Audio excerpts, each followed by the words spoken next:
दोस्तों good afternoon ना। आप लोगों ने कहा कि यहाँ पर जो आलोक इंडस्ट्रीज की जो है एक एक्सक्लूसिव वीडियो आपको चाहिए रिजल्ट की एनालिसिस को लेकर के, क्योंकि रिजल्ट्स आने के बाद काफी ज्यादा जो है पैनिक है रिटेल इन्वेस्टर्स के मन में। ये 10,000 करोड़ लॉस का सच आखिर क्या है, क्या बात है, और सारी चीजें वो जानना चाहते हैं कि आगे वो क्या निर्णय लें जो उनके लिए सही हो। देखिए यहाँ पर जो है इस वीडियो में सिर्फ और सिर्फ आलोक इंडस्ट्रीज के बारे में चर्चा होगी।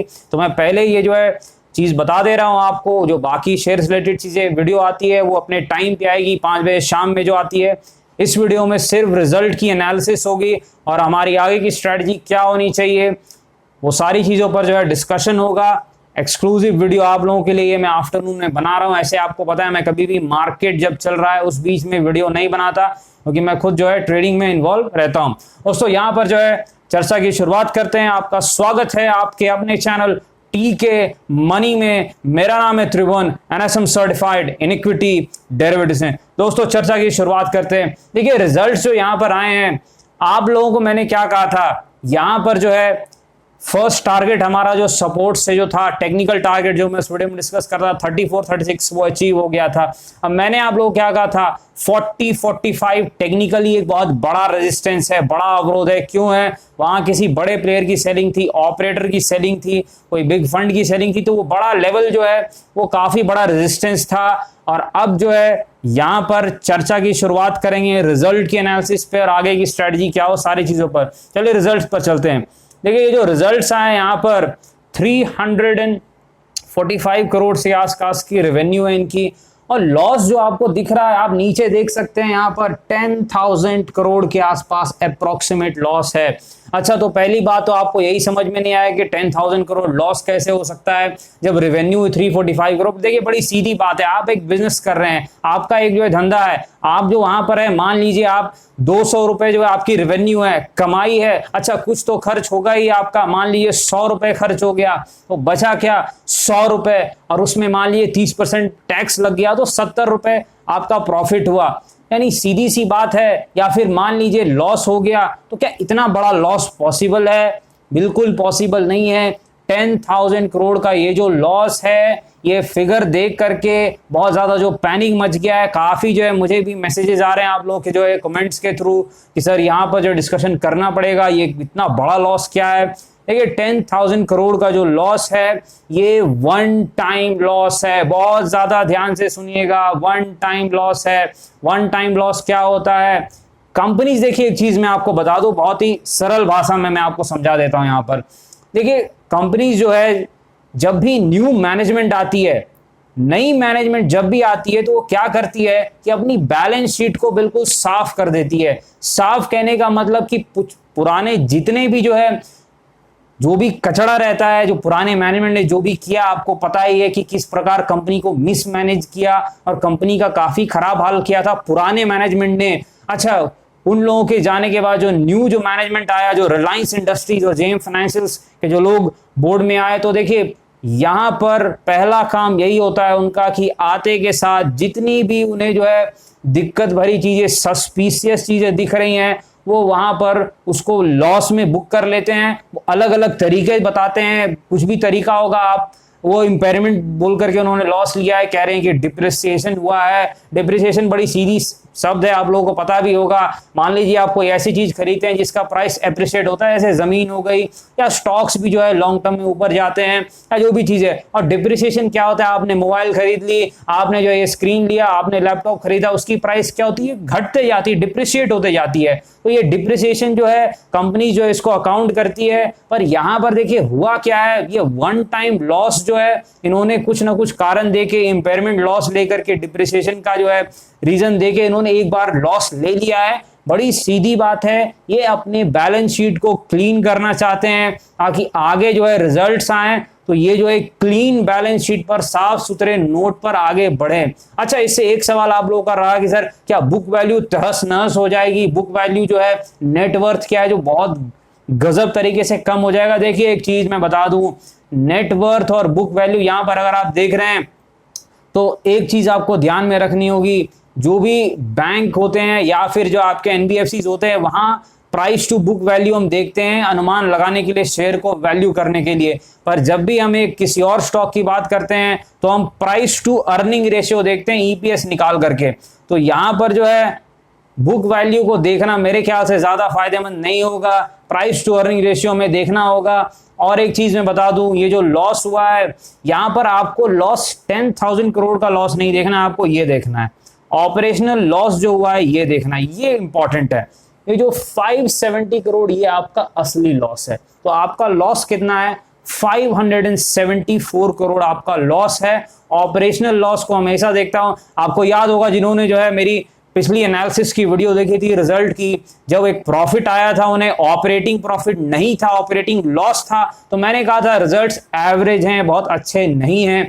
क्यों अच्छे नहीं थे उस वक्त? मैंने आपको कहा था कि वहां पर ऑपरेशनल प्रॉफिट लॉस मार्केट अक्सर देखता है, और जो वन टाइम प्रॉफिट हो जाए तो मार्केट उसे कभी नहीं देखता, या वन टाइम लॉस भी हो जाए तो मार्केट अक्सर उस पर जो है इतना ज्यादा गौर नहीं करता है।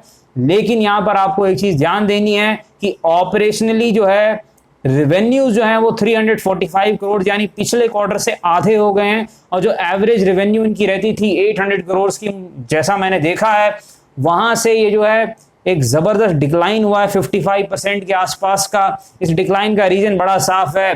देखिए वो लोग काफी कहते हैं कि पीपी किट बेच करके जो है इन्हें प्रॉफिट होगा, ये सारी चीजें। देखिए पीपी किट का अगर प्रॉफिट होता तो रेवेन्यू इतनी नहीं होती, काफी ज्यादा रेवेन्यू होती, इसमें कोई शक नहीं है। तो हो सकता है मेरे ख्याल से कि अप्रैल के अंत में या मई के शुरुआत से इन्होंने पीपी किट का बिजनेस जो है वहां पर जोर दिया होगा। लेकिन देखिए पीपी किट से अगर जो है रेवेन्यू तो ज्यादा होनी चाहिए थी, इसका मतलब बड़ा साफ है कि जो टेक्सटाइल बिजनेस है यही अभी भी इनका जो है मेन बिजनेस है। और आपको पता है कि जो वायरस के कारण जो लॉकडाउन था, अप्रैल मई जून तो पूरा वॉश आउट था, सारे बिजनेसेस बंद थे तकरीबन। तो ये उस क्वार्टर का रिजल्ट है। तो मेरा ये मानना है कि कहीं ना कहीं इस रिजल्ट में जो है सही पिक्चर तो नहीं पता चलेगी, सही अंदाजा लगाना मेरे ख्याल से काफी मुश्किल है। काफी लोग कह रहे हैं कि जो है Q2 से सही अंदाजा लगेगा, बिल्कुल भी नहीं। देखिए सही अंदाजा मैंने पहले भी कहा है, हर बार कहता हूं, मैं अपनी बातों को रिपीट करता हूं। आपको पता है कि Q3 किसी भी कंपनी की सही रिजल्ट का अंदाजा जो है वो Q3 से लगेगा, क्योंकि यहां पर बहुत सी कंपनीज ने वन टाइम लॉस बुक किए हैं। लुपिन जो है मुझे याद है कुछ जापान में उनका जो प्लांट था वहां भी उन्होंने कुछ जो है वन टाइम लॉस बुक किया था, जिस कारण जो overall profit and loss statement में एक लॉस आ गया था। मैं सोच रहा था प्रॉफिट वहां होना चाहिए, और इंपेयरमेंट करके ही वहां भी उन्होंने लिख दिया था। देखिए बड़ी सीधी सी बात है, ये जो लॉस बुक किया है क्या ये शॉर्ट टर्म के लिए खराब है? बिल्कुल खराब है, इसमें कोई शक नहीं है। क्या ये लॉन्ग टर्म के लिए खराब है? नहीं खराब है। लॉन्ग टर्म के लिए ये बिल्कुल खराब इसीलिए नहीं है क्योंकि अब मैनेजमेंट जो है वो रिलायंस इंडस्ट्रीज का और जो जेएम फाइनेंशियल के जो लोग हैं वो बोर्ड में मेरे ख्याल से आ गए हैं। आप बीएसई की वेबसाइट पर जा करके बस चेंज इन की मैनेजरियल पर्सनल यहां पर आप जा करके देख सकते हैं। इसका मतलब बड़ा साफ है कि नया मैनेजमेंट कल से जो है कार्यभार संभाल चुका है। अब जो है आपको ये रिलायंस इंडस्ट्रीज और जेएम फाइनेंशियल की जो प्रोफेशनली हैंडल्ड कंपनी जो है उसके तौर पे दिखेगी। ये जो पुराने लोग जो प्रोमोटर्स ने जो बिल्कुल जो है मिसमैनेज कर दिया था, बिल्कुल वो कंपनी से जो छुटकारा आपको मिल गया है। शॉर्ट टर्म के लिए नेगेटिव है, बिल्कुल नेगेटिव है, इसमें कोई शक नहीं है, क्योंकि यहाँ पर जो है मार्केट कहीं ना कहीं काफी लोग मैं देख रहा था कह रहे थे कि पीपी किट से जो है इन्हें काफी जबरदस्त प्रॉफिट होगा। उस वक्त भी मैंने कहा था कि पीपी किट से जो भी प्रॉफिट होगा, देखिए मैं न्यूट्रल एनालिसिस करता हूँ, पीपी किट से जो भी प्रॉफिट होगा मैंने क्या कहा था वो सारे प्रॉफिट खा सकता है टेक्सटाइल बिजनेस, क्योंकि एक्सपोर्ट में जो अभी है विदेशों में जो है इकोनॉमिक एक्टिविटी उस वक्त जो है इतनी अच्छी नहीं थी, अभी तो सुधार हुआ है। तो Q2 के इससे ठीक तो रिजल्ट आएंगे, उसमें कोई शक नहीं है, लेकिन असली रिजल्ट Q3 का होगा, जो मैं पहले भी कह चुका हूं। इससे पहले जब एनालिसिस की वीडियो मैंने रिजल्ट की बनाई थी 1-2 महीने पहले जब रिजल्ट आया था, उस वक्त भी कहा था सही पिक्चर तभी दिखेगा, क्योंकि अभी सही पिक्चर नहीं दिख सकता है। लेकिन अगर आप फिर भी रिजल्ट में देखेंगे ऑपरेशनल लॉस जो है 575 करोड़ के आसपास का, यहाँ पर ये ऑपरेशनल लॉस मेरे ख्याल से जो है ये कम होगा। ये देखिए क्यों कम होगा, क्योंकि यहाँ पर भी जो है प्रोविजन फॉर डाउटफुल एडवांसेज, ये देखिए ये आप चीज गौर कीजिए 260 करोड़, अगर आप इस 260 करोड़ को घटा दें तो ऑपरेशनल लॉस 300 करोड़ के आसपास का है, क्योंकि ये जो डाउटफुल एडवांसेज हैं ये अगले बार रहने वाले नहीं है। तो ऑपरेशनली जो है पिछले बार इनको लॉस हुआ था 420 करोड़, इस बार लॉस हुआ है ऑपरेशनली 300 करोड़ के आसपास। जो मेरी कैलकुलेशन है, जो 10,000 करोड़ लॉस है वो ऊपर का दिखाने की चीज है, वो आप इंटरनल जाइएगा, बड़ी सीधी बात है, मैंने आपको बिल्कुल सिंपली एक्सप्लेन भी किया था। 200 रुपए का आपने जो है कोई काम किया, रेवेन्यू जनरेट किया और वहां से आपको 100 रुपए खर्च हुआ तो प्रॉफिट 100 रुपए का। 200 रुपए के बिजनेस में अगर आप आकर के बोल रहे हैं मुझे 10,000 20,000 का लॉस हो गया, इसका मतलब है कि कुछ वन टाइम आपने जो है काम किया है। और मार्केट अक्सर वन टाइम प्रॉफिट को भी ध्यान में नहीं देता है और वन टाइम लॉस को भी ध्यान में नहीं देता है।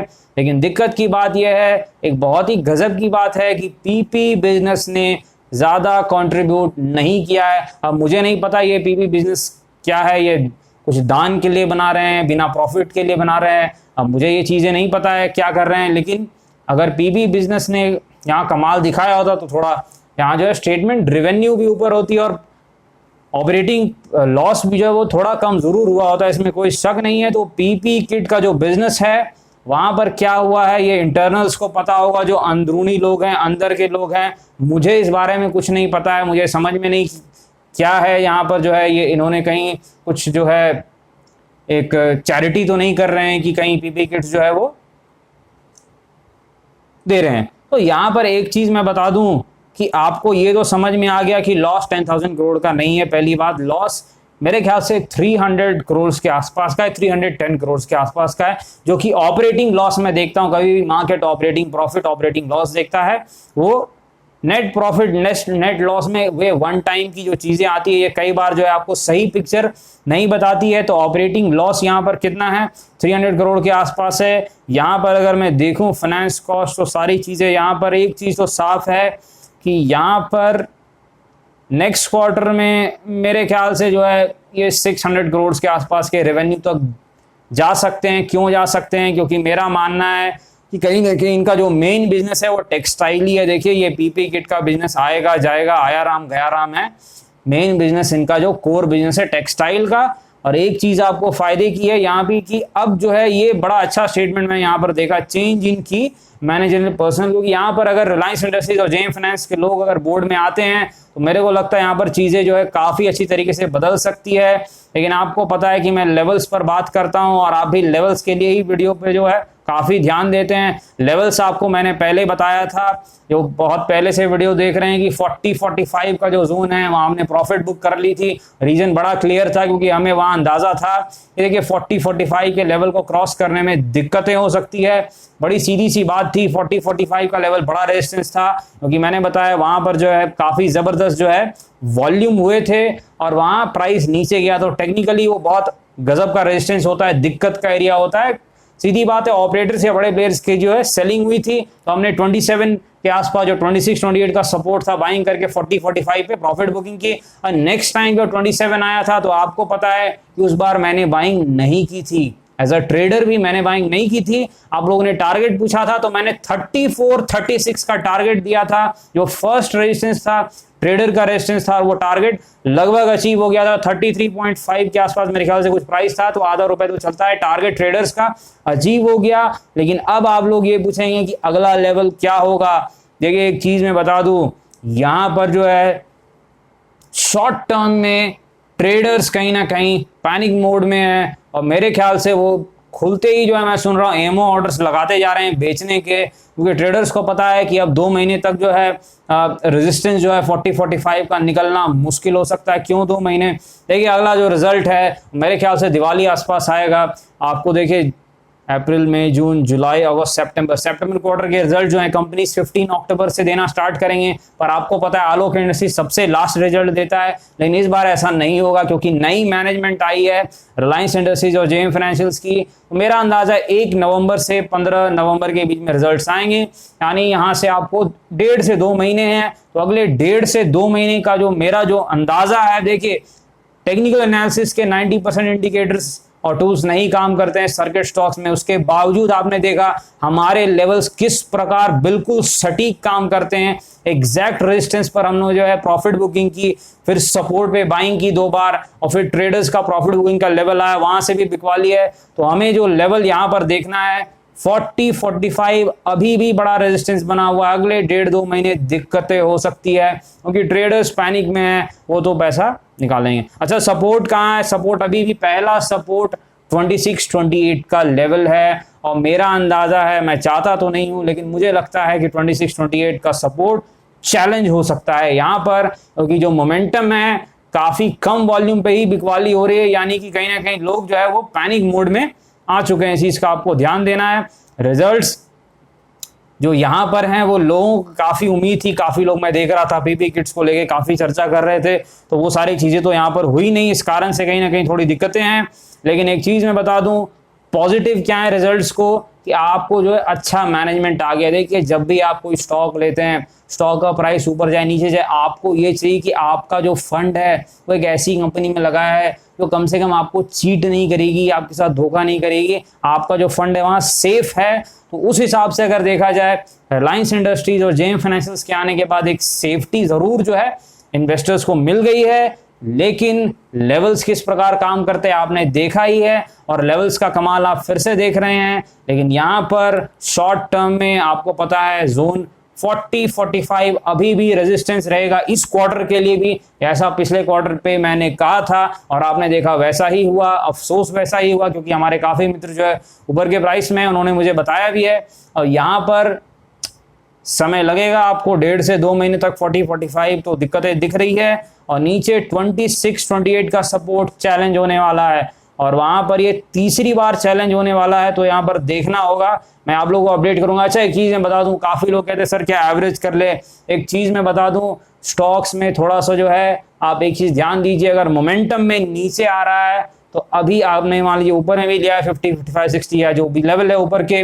आपको यहाँ पर मेरे ख्याल से जो है रुकना चाहिए। क्योंकि अगर आप जो है इस बार 26-28 का सपोर्ट तीसरी बार चैलेंज हो रहा है, मुझे प्राइस एक्शन देखना पड़ेगा यहाँ पर, क्योंकि सपोर्ट लगातार चैलेंज होना ठीक नहीं होता है, टेक्निकली मैं बात कर रहा हूँ। तो इसीलिए थोड़ा ध्यान से काम कीजिए, ओवर इन्वेस्ट मत कीजिए किसी भी स्टॉक में। लेकिन ये रिजल्ट्स इतने खराब नहीं है जितना काफी लोग जो चर्चा मचा रहे हैं कि 10,000 करोड़ का लॉस हो गया। आप क्या करें, लॉस 300 कुछ करोड़ का है, और मेरे ख्याल से जो है क्वार्टर थर्ड से जो है मुझे लगता है ये धीरे धीरे प्रॉफिट में आने स्टार्ट होंगे। क्वार्टर 2 में भी मुझे लगता है कुछ ना कुछ जो है वो गड़बड़ी रहने वाला है। ये फिर से ये देखिए वन टाइम प्रॉफिट लॉस अब नहीं आने वाला है मेरे ख्याल से। जो है नई मैनेजमेंट जब भी आती है तो एक बार वो सारा काम कर बैठती है, तो उन्होंने जो है चीजें कर दी है, वन टाइम लॉस ले लिया है जो भी लेना था, क्योंकि नई मैनेजमेंट पुरानी चीजों से छुटकारा पाना चाहती है। मैंने ये चीजें काफी देखी है, बैंक्स में देखी है, कोई भी बैंक्स में जो नए एमडी साहब आते हैं, सीईओ, वो यही करते हैं कि जो है एक ही बार जो है बड़ा प्रोविजनिंग कर देंगे, बड़ा लॉस ले लेंगे, ताकि अपनी बैलेंस शीट बिल्कुल साफ कर ली, अपना काम बड़े आसानी से हो, प्रॉफिट दिखे। तो ये चीजें होती है, इस चीज का आप ध्यान दीजिए। तो यहाँ पर आपको वीडियो ठीक लगी है लाइक करें, और टेलीग्राम चैनल आपको पता है आप टीके मनी करके सर्च कर सकते हैं, आप टेलीग्राम चैनल पर आ सकते हैं अगर आपको आना है। और तो वीडियो ठीक लगी लाइक सब्सक्राइब करें, और आपको पता है ये वीडियो एजुकेशन और इन्फॉर्मेशनल पर्पस के लिए बनाई गई है, तो कृपया अपने वित्तीय सलाहकार से संपर्क करके ही कोई भी फैसले लें। बाजार में अनेक प्रकार की जोखिम है। धन्यवाद।